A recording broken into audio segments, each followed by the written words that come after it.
Halo, Clip sebenarnya tadi Orang Jabara. Ya, bulan-bulan ini sepertinya bulan-bulan muncul banyak mechanical keyboard baru ya. Mechanical, keren banget.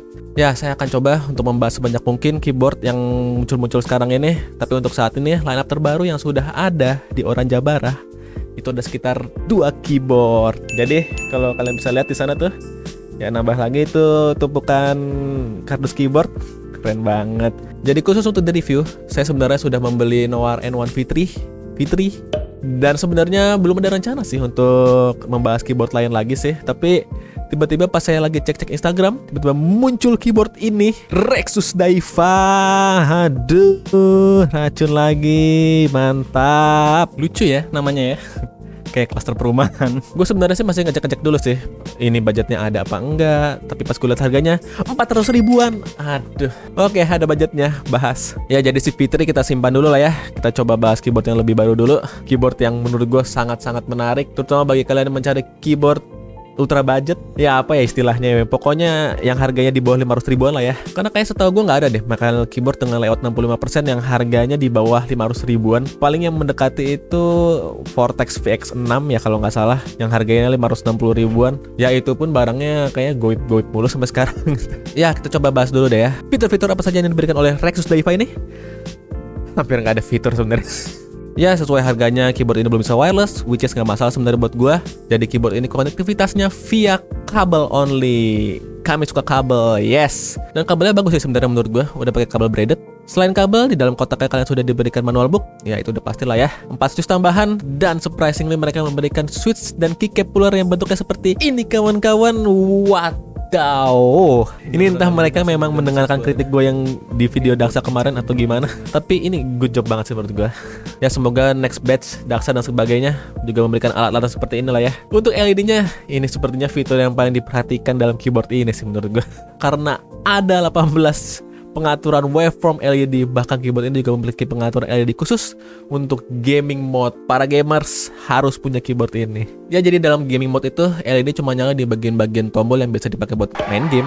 Tapi tidak hanya itu, kalian juga bisa mengatur semua per LED-nya tadi itu langsung pada keyboardnya karena sudah diberikan FN combination yang lengkap untuk mengatur semua LED-nya. Dan kalau ditanya secara pribadi, gimana menurut gua warna LED-nya? Gue kurang suka sih warna-warna RGB yang pekat tua begini. Tapi ya itu kembali ke selera masing-masing lah ya. Dan untuk software, ini sebenarnya Rexus nggak ngasih tahu sih. Tapi karena gue baik, ini keyboard ada softwarenya. Kalian bisa cari di rexus.id atau ntar gue kasih di link di deskripsi di bawah ini. Ya, ini saran aja sih buat Rexus. Mungkin biar pengkomunikasiannya bisa lebih efektif, kayaknya bisa kali ya di manual atau di kotaknya itu ditulis to download the software please visit www.rexus.id atau gimana gitu lah ya. Ya biar yang awam tuh nggak perlu nebak-nebak lah ya, ini softwarenya ada apa enggak. Dan untuk fungsi softwarenya ya standar lah ya, bisa mengatur key assignment, lighting, dan bisa mengatur makro yang tidak pernah saya pakai sampai sekarang. Dan ya menurut saya tampilan softwarenya itu agak gimana gitu lah ya. Tapi yang penting bekerja sempurna lah ya. Tapi ya kalau menurut gue sih hal yang benar-benar bisa dibilang fitur dalam keyboard ini ya cuma satu, yaitu keyboard ini sudah memiliki sound deafening foam pada plate-nya. Kami suka foam, let's go. Ya tapi dibilangnya sih cuma pada plate-nya aja ya. Apa ada juga di dasarnya?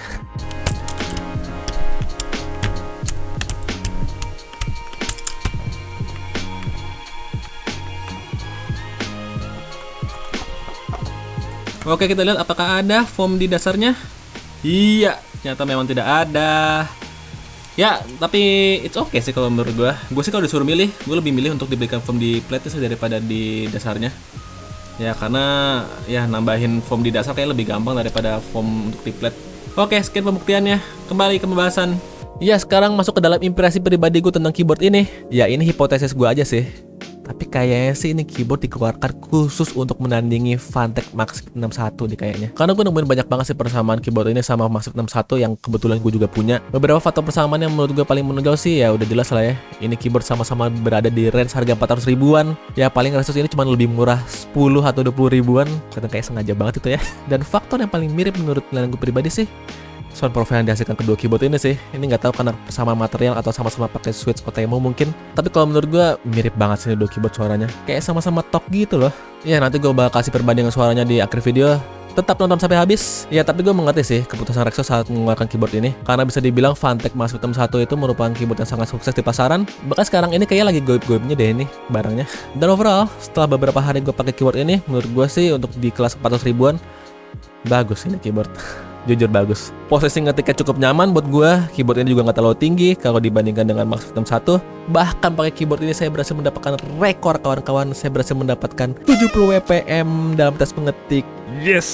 Ya itu yang terbaik yang saya bisa lah ya, 70 WPM. Sebelumnya nggak pernah.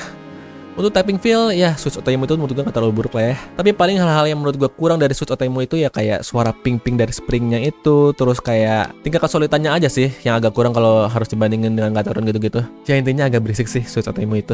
Dan untuk stabilizer, Rexo tidak mention sih kalau Daiwa ini stabilizernya sudah pre-loop atau belum. Tapi setelah gue cek, sebenarnya pre-loop sih ini stabilizernya. Tapi emang agak sedikit sih loopnya, cuma kayak di ujung-ujungnya doang. Tapi walaupun loopnya sedikit, menurut gue stabilizer di unit gue ini oke sih. Bahkan bagus menurut gue. Gue gak ngerasain ada rattle-rattle yang berlebihan dan gak ada suara-suara aneh yang mengganggu sih menurut gue. Oke sih, di luar warna LED-nya, dari segi looks keyboard ini aman sih kalau menurut gue. Bentuknya gak aneh-aneh. Tekstur keycapnya juga menurut gue asik.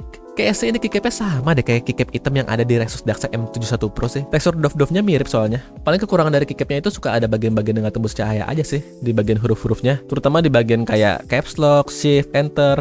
Ya di bagian-bagian itu sih, itu kayak ada yang nggak nembus cahaya gitu. Dan yang gue suka dari keyboard Rexus itu warna plate tuh selalu matching sama warna keyboardnya. Ya itu detail-detail kecil sih menurut gue, tapi nice kalau diperhatikan.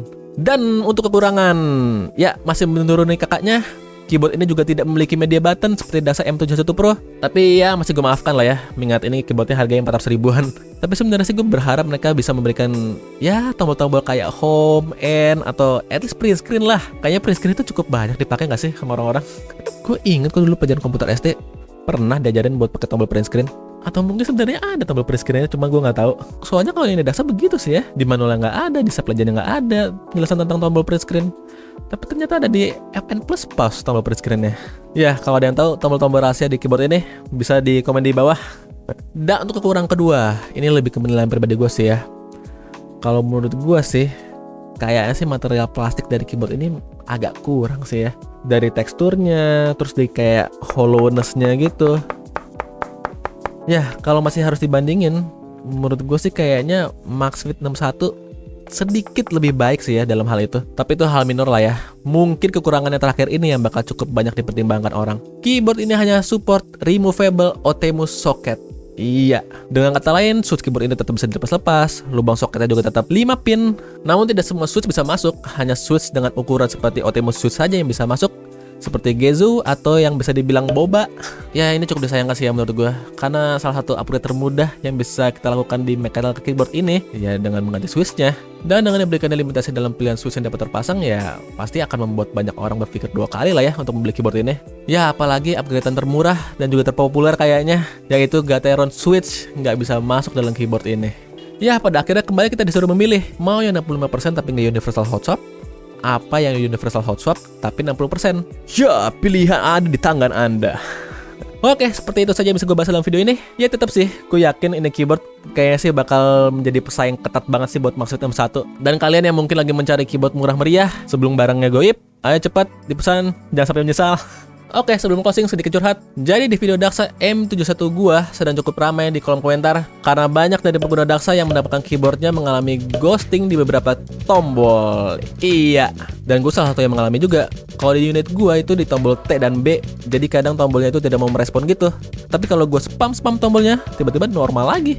Dan ya, gua harap Daiwa ini nggak begitu lah ya. Aduh. Oke, sekian untuk hari ini. Bagaimana menurut kawan-kawan? Jangan lupa like, subscribe dan komen, dan jangan lupa juga untuk share ke teman-teman kalian untuk video ini. Saya Orang Jabara, pamit undur diri. Tuhan memberkati everybody and bye.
Dan faktor yang paling mirip menurut penilaian gue pribadi.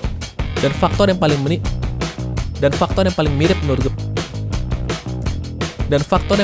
menurut penilaian